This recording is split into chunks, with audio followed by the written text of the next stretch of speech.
नमस्कार, मी अनिल उपाध्ये. शिवसिद्ध बातमीपत्रात आपलं स्वागत आहे. पाहूया आजची बातमी. नमस्कार. सध्या आपण पुणे बेंगलोर राष्ट्रीय महामार्गावरील तावडे हॉटेल ते शिरोली दरम्यानच्या सागर ऑटोमोबाईल या ठिकाणी आहोत. 2021 साली जो पंचगंगा नदीला महापूर आला होता त्यावेळी याच ठिकाणी या राष्ट्रीय महामार्गावर पाणी येऊन गेले 2 ते 3 दिवस रस्ता बंद होता.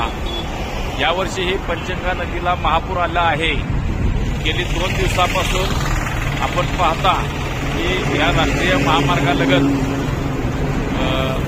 पाणी येऊन तटलेलं आहे. पण अजूनपर्यंत संत गतीने पाणी वाढत असल्याने ते अजून राष्ट्रीय महामार्गावर आले नाही आणि आता राष्ट्रीय महामार्गावर मोठ्या प्रमाणात वाहतूक सुरू आहे आणि अजून तरी काही तास हा रस्ता बंद होणार नाही अशी परिस्थिती